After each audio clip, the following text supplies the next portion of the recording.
Bonjour et bienvenue dans la chaîne Sciences et Technologie. Nous allons commencer notre cours dans la programmation C++. Dans cette petite vidéo, vous allez trouver une simple introduction concernant les bases ou bien la définition de programmation, programmeur, etc. Et je vais vous donner les bases de la programmation C++. Nous allons commencer par une petite introduction pour une plateforme de la programmation C++. Euh, Ici, il faut, ou bien ce qu'il faut prendre par contre, c'est la différence entre la programmation C++ et la programmation C. Quelle est la différence entre ces deux types de programmation? La seule différence, on a ici C++. Ça veut dire que il y a la programmation C, mais cette programmation C, elle était améliorée par quelque chose. Nous allons voir c'est quoi cette chose. Il y a, ou bien on appelle aussi C++, c'est la programmation orientée objet. C'est ça la seule différence qui met C++ mieux que C. Mais il y a certaines entreprises et certaines sociétés qui travaillent par C. Je dis C, pas C++. Et il y a aussi des millions ou bien des milliards d'entreprises qui travaillent par C++. Nous allons commencer notre introduction. Je vais vous donner ici quelques historiques concernant la programmation C++. J'ai déjà dit qu'il est aussi appelé programmation orientée objet. Je parle ici sur la programmation C. Il est écrit en 1972 par Dennis Ritchie.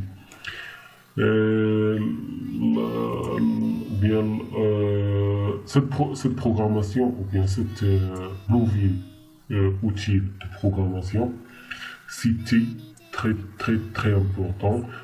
Depuis cette année, les recherches de programmation ont été orientées vers améliorer ce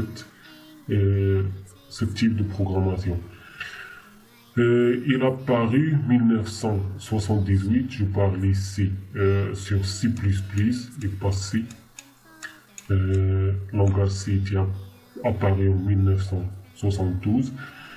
Le livre Programming Language de C Programming Language, cet livre était parlé sur C comme une introduction et pas parle sur C. Il parle juste comme une introduction, puis il va parler sur la programmation C++. Ou bien qu'on va dire, cet livre parle sur les mises à jour de la langage C. Les mises à jour sont appelées C++. Alors, ce qui caractérise ce langage, c'est la compilation. Il contient plusieurs compilateurs.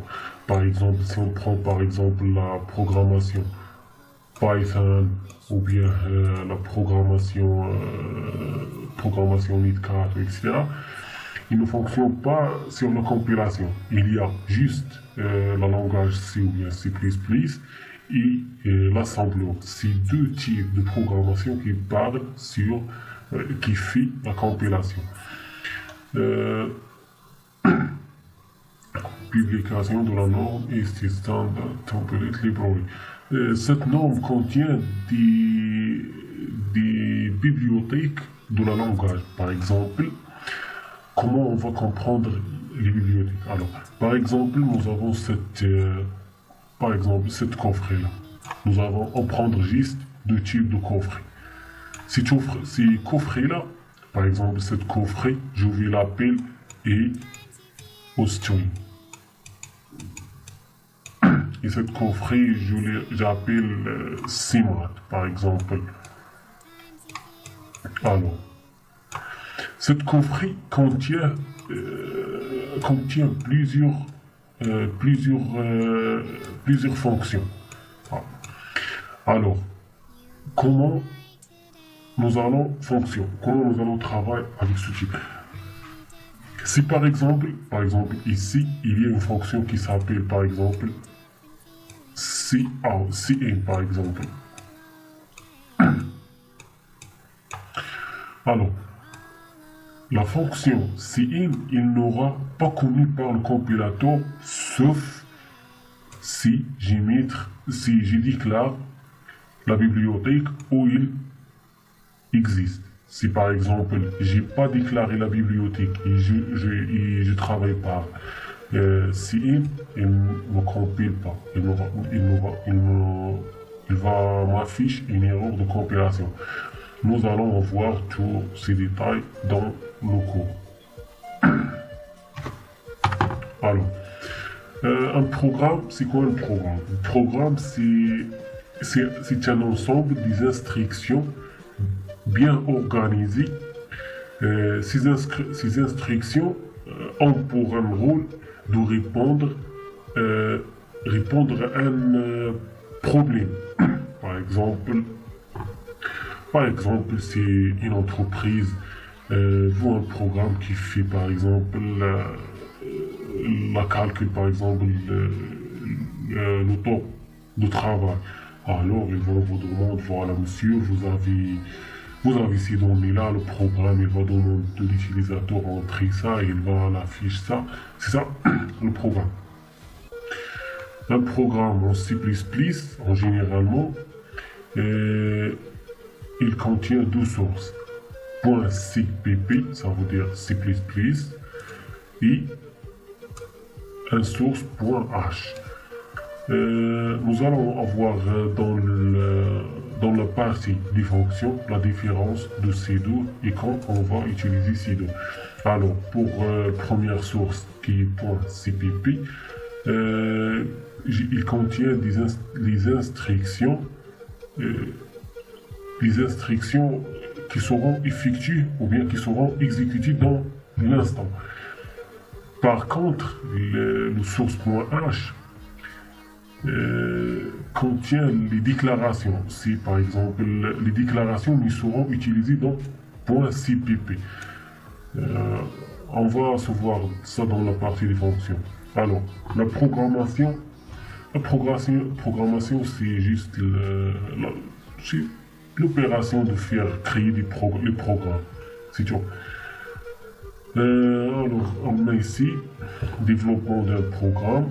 Le développement d'un programme passe par trois phases. Première phase, c'est l'écriture du programme. L'écriture et on fait l'enregistrement.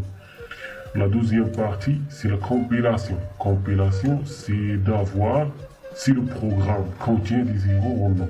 Par exemple, si on ne déclare pas une variable, la compilation n'aura pas marche car le compilateur ne connaît pas cette variable. Pour cela, on fait la déclaration, il faut tout prendre en détail. La troisième phase, c'est le lien des fichiers, les fichiers objets. Les fichiers objets, c'est ce qu'on écrit dans le programme ou bien dans le logiciel de travail .cpp et ce qui sera exécuté. Alors, pour produire un fichier exécutable, alors le fichier qui sera exécuté, il se termine par .xor. Un bon programme. Ça veut dire quoi un bon programme? Lorsqu'on écrit un programme, après tout, il n'y a pas une seule méthode d'écrire un programme. Il y a une infinité de méthodes. Chacun de nous, il va écrire un programme par lui-même. Alors, je suis sûr et certain, jamais nous allons avoir deux programmes identiques.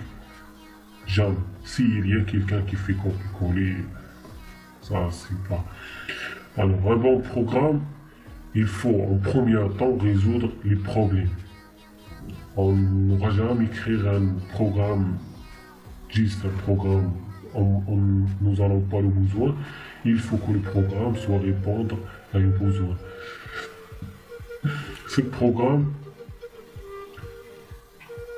il faut rapide. L'exécution sera rapide. Pas par exemple Fortran, il prendra un peu de temps, par exemple 3 ou 4 minutes de l'exécution. Durée de vie, il faut que ce programme ait une grande durée de vie. Par exemple, vous allez voir pourquoi C++ c'est un bon langage de programmation.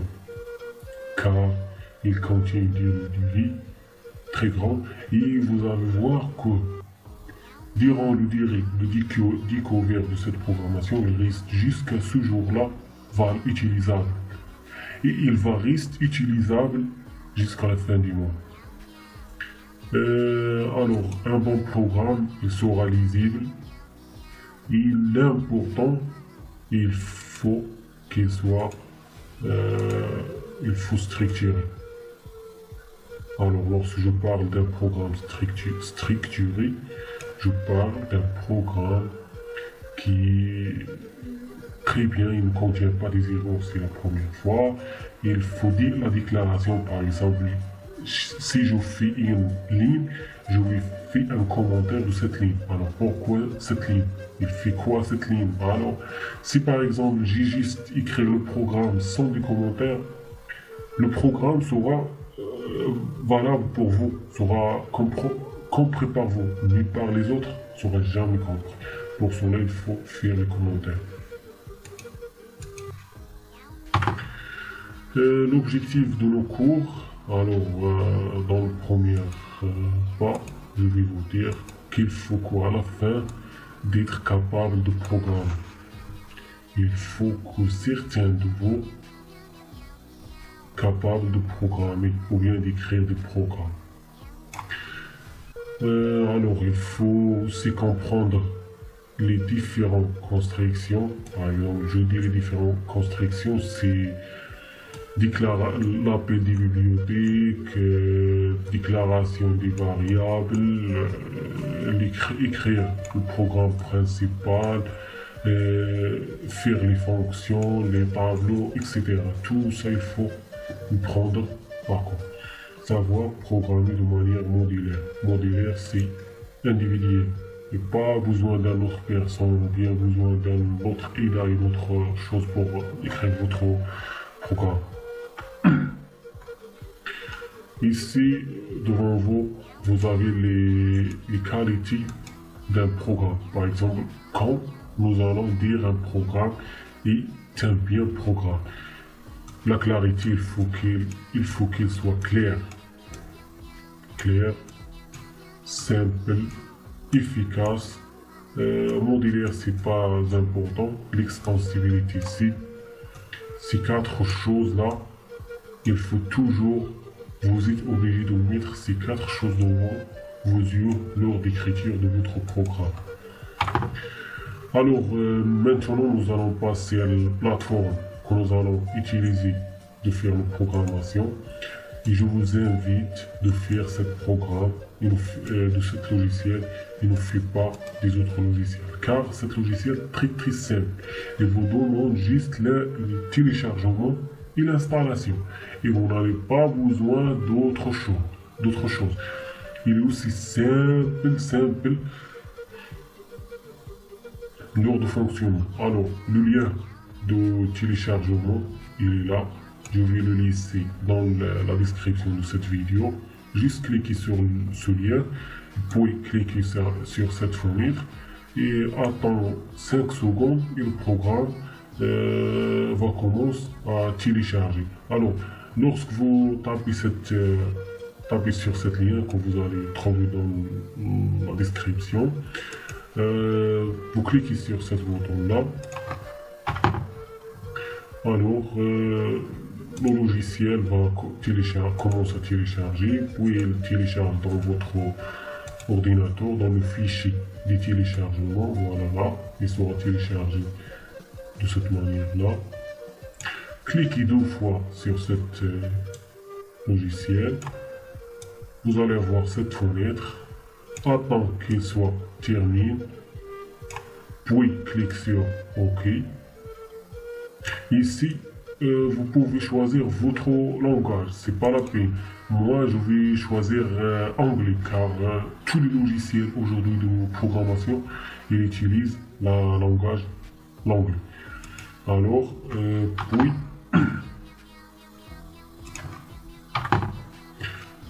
puis vous allez faire j'accepte. Crochez tous ces carrés là, crochez-le, puis créer sur suivant. Ici l'emplacement de votre logiciel.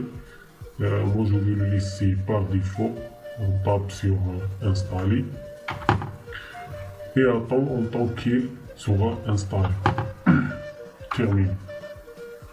Lorsque vous allez ouvrir votre logiciel dans la première fois, vous allez voir cette fenêtre-là. Sera mieux ici de choisir l'anglais. C'est pas pour moi, c'est mieux car je travaille par anglais. Vous êtes libre de choisir quel langage que vous voulez. Alors vous tapez sur Next. Puis sur Next aussi, ici les icônes. Vous pouvez choisir autre icône, il y a plusieurs autres icônes, mais ce sont les icônes qui nécessitent pour nous, c'est ça. Alors ça pour la compilation, ça pour l'exécution, et ça contient les deux, la compilation et l'exécution de la programme. Ok, et voilà, votre logiciel sera installé. Maintenant, nous allons commencer par un petit programme pour mieux comprendre. Voilà le logiciel qui est là. Après le téléchargement. On attend quand il ouvre. Lorsqu'il ouvre, vous allez vous tapez sur contrôle in ou bien va vers file, vous allez trouver un voilà qui est là, cette bouton là, puis source file, ça, et voilà le programme est fiché, ouvrir avec vous. Après on écrit notre programme, je vous invite de faire l'enregistrement. Alors vous allez faire là, faire save as, puis desktop, je vais le mettre dans montage. Alors je l'appelle par exemple.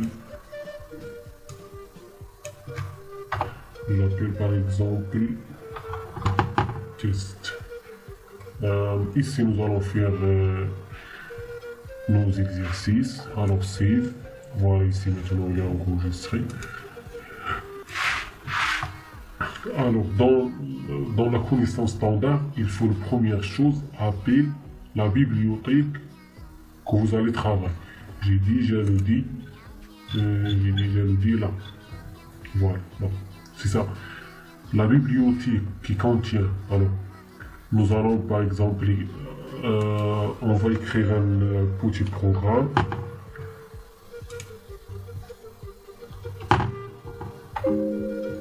Un petit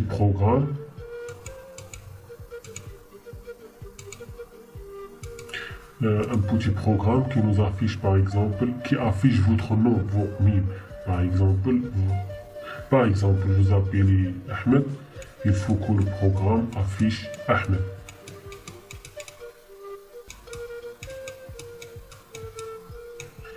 Vous allez écrire là votre programme, mais le résultat final, il vous affiche Ahmed. Nous allons voir là. Alors, et j'ai dit, il faut l'appeler la bibliothèque générale. Ici, nous allons faire quoi? Nous allons faire l'affiche. Il faut appeler la bibliothèque qui fait l'affichage. Cette bibliothèque, elle s'appelle string.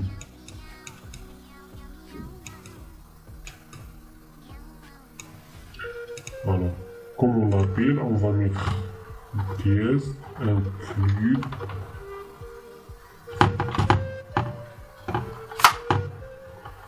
EOStream. Ça veut dire quoi EOStream? Et I, ça veut dire un path. Un path, ça veut dire un path, comme ça.